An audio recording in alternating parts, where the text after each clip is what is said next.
दोस्तों, दुनिया में अलग अलग जगहों पर इंसान को योद्धा बनाने के लिए अलग अलग तरीकों का इस्तेमाल किया जाता है। लोगों को अलग अलग तरह की सेल्फ डिफेंस की ट्रेनिंग दी जाती है ताकि किसी भी प्रकार की मुसीबत आने पर वो अपनी रक्षा खुद कर सके। इसी वजह से दुनिया भर में हजारों लाखों लोग हर साल सेल्फ डिफेंस की ट्रेनिंग लेते हैं। लेकिन जो ट्रेनिंग शाओलिन मोंक्स की होती है वो शायद ही किसी और की होती होगी। कई सालों की कड़ी ट्रेनिंग से गुजरने के बाद ये शाओलिन मोंक्स ऐसे योद्धा बन जाते हैं जिन्हें हरा पाना अच्छों के बस की बात नहीं होती। लेकिन आखिर क्यों एक शाओलिन मोंक को हराना इतना मुश्किल है? तो अपने इस सवाल का जवाब पाने के लिए आपको ये वीडियो पूरा देखना होगा, क्योंकि वीडियो देखने के बाद आप खुद ही समझ जाएंगे कि आखिर क्यों शाओलिन मोंक को दुनिया का सबसे खतरनाक योद्धा कहा जाता है और क्यों इन्हें हरा पाना इतना मुश्किल है।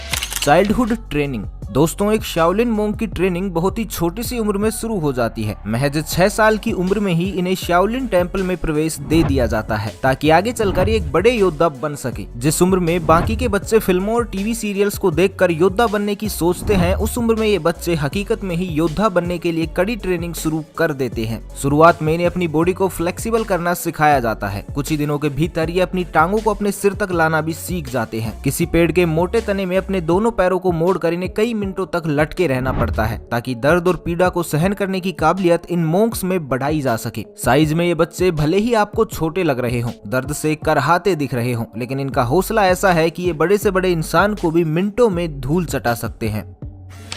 Steel body. दोस्तों, शरीर को लचीला और नाजुक बनाने के बाद अब बारी आती है इस बॉडी को स्टील बॉडी में तब्दील करने की। हर दिन ट्रेनिंग और प्रैक्टिस करके एक शाओलिन मोंक अपने आप को बेहतर से बेहतर बनाने की कोशिश में लगा रहता है। गला हमारे शरीर का सबसे नाजुक हिस्सा होता है। ऐसे में शाओलिन मोंक सबसे ज्यादा काम अपने गले पर ही करते हैं। हर दिन असहनीय दर्द और ट्रेनिंग से गुजरते हुए ये अपने गले की नसों को इतना मजबूत कर लेते हैं कि मजबूत से मजबूत लाठी के वार से भी इनके गले को कोई नुकसान नहीं पहुंचता। उल्टा वो लाठी ही बीच में से टूटकर अलग हो जाती है। गले के साथ साथ ही अपनी उंगलियों को भी मजबूत बनाने के लिए ऐसा ही तरीका अपनाते हैं जिसे सुनने मात्र से आपकी हालत खराब हो सकती है। दरअसल अपनी उंगलियों को मजबूत बनाने के लिए एक शाओलिन मोंक 2 वजनी रोलर्स के बीच अपनी उंगलियां रखता है और फिर ऊपर से इस रोलर पर प्रेशर डाला जाता है। दोस्तों, जब भी हमारी कोई उंगली किसी छोटे से गेट में आ जाती है तो हम दर्द के मारे झटपटाते फिरते हैं। तो हाई प्रेशर वाले रोलर्स के बीच में अपनी उंगली डालने पर इन शाओलिन मोंक्स का क्या हाल होता होगा ये आपने महसूस तो जरूर कर लिया होगा। लेकिन सिर्फ इतना ही नहीं, जहां आम इंसान को अपने दोनों हाथों पर पुशअप्स लगाने में भी दिक्कत होती है, तो वहीं शाओलिन मोंक अपनी दोनों उंगलियों पर पुशअप्स करते हैं। ये अपनी उंगलियों को इस कदर मजबूत बना लेते हैं कि अपनी उंगलियों से ये पेड़ के तने तक में भी छेद कर सकते हैं और अपने शरीर का पूरा वजन केवल एक उंगली पर रोक कर रख सकते हैं। इस एक्सरसाइज को डायमंड फिंगर या आयरन फिंगर एक्सरसाइज के नाम से जाना जाता है। उंगलियों और गले को मजबूत बनाने के साथ साथ शाओलिन मोंक अपने शरीर के छोटे से छोटे हिस्से पर भी काम करते हैं। इवन अपने प्राइवेट पार्ट्स को ये इतना मजबूत कर लेते हैं कि फिर आप इस जगह पर इन पर पत्थर से हमला करें या लाठी से, एक शाओलिन मोंक को इस बात से कोई फर्क नहीं पड़ता। लेकिन ये सब यूं ही नहीं मिलता, बल्कि सालों की कड़ी मेहनत और दर्द से गुजरने के बाद जाकर मिलता है एक शाओलिन मोंक को चट्टान सा मजबूत शरीर और पहाड़ सा मजबूत हौसला। मेडिटेशन। दोस्तों, अगर मुश्किल समय में हमारे पास अपने दिमाग को शांत और काबू में रखने की क्षमता है तो यकीन मानिए हम उस सिचुएशन को कहीं ज्यादा बेहतर ढंग से हैंडल कर पाएंगे। एक अच्छा फाइटर वही होता है जो मुश्किल समय में अपनी भावनाओं पर काबू रख पाता है और संयम नहीं खोता। ऐसा ही कुछ शाओलिन मोंक्स भी करते हैं। अपनी भावनाओं को काबू में रखने और दिमाग को शांत रखने के लिए शाओलिन मोंक मेडिटेशन का इस्तेमाल करते हैं। इससे वो मुश्किल समय में भी खुद को शांत रख पाते हैं, साथ ही उनकी फोकस करने की क्षमता भी बढ़ जाती है और इस तरह से मेडिटेशन का उपयोग कर एक शाओलिन मोंक किसी भी दर्द को सहन करने के काबिल भी बन जाता है। Skill improvement.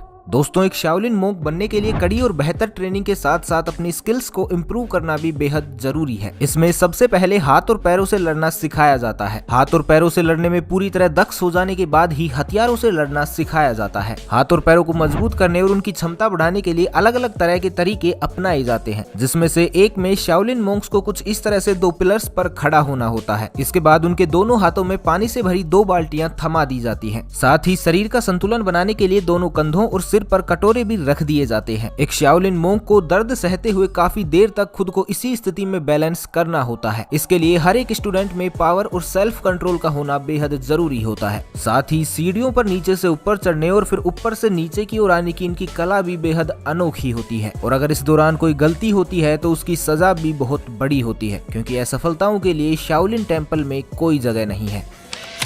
Final examination. दोस्तों, हर इंसान की काबिलियत को मापने व परखने के लिए परीक्षा ली जाती है। हम सब भी बचपन से ही स्कूल और कॉलेज में परीक्षाएं देते आए हैं। इवन इसके बाद भी जॉब लेने के लिए हमें परीक्षा देनी पड़ती है, और अगर हम किसी परीक्षा में फेल हो जाते हैं तो 1 साल बाद ही हमें वापस से उस परीक्षा में बैठने का मौका भी मिल जाता है। लेकिन शाओलिन टेम्पल में ऐसा नहीं होता। एक बार फेल हो जाने के बाद 3 साल बाद ही उन्हें ये मौका फिर से मिल पाता है। इसी कारण इस परीक्षा में पास होने के लिए मोंक्स कड़ी मेहनत करते हैं। अंतिम परीक्षा में उन्हें एक ऐसी स्टाइल में परफॉर्म करना होता है जिसमें उन्हें सबसे ज्यादा महारत हासिल होती है, यानी उस स्टाइल में उन्हें कोई भी मात ना दे सके। दोस्तों, इस फाइनल एग्जाम में पास होने वाले मोंक्स की संख्या बेहद कम होती है, क्योंकि इतनी कठिन ट्रेनिंग को पास कर पाना हर किसी के बस की बात नहीं होती। और कुछ इस तरह से सालों की कड़ी ट्रेनिंग और असहनीय दर्द को झेलकर अंतिम परीक्षा पास करने के बाद तैयार होता है एक योद्धा, शाओलिन मोंक, जिसे हरा पाना हर एक योद्धा का सपना होता है। लेकिन ज्यादातर योद्धाओं का ये सपना ही रह जाता है, क्योंकि इतनी कड़ी ट्रेनिंग से गुजरने के बाद इन्हें हरा पाना किसी के भी बस की बात नहीं होती। तो दोस्तों, अब तो आप ये समझ ही गए होंगे कि आखिर क्यों शाओलिन मोंक दुनिया के सबसे खतरनाक योद्धा हैं और क्यों इनको हराना आसान नहीं है। तो आपको ये वीडियो कैसा लगा हमें कमेंट बॉक्स में जरूर बताइएगा। तो बस आज के लिए इतना ही, मिलते हैं अगले वीडियो में। तब तक के लिए खुश रहें, मस्त रहें, हंसते रहें। भगवान करे आप सभी का दिन शुभ हो।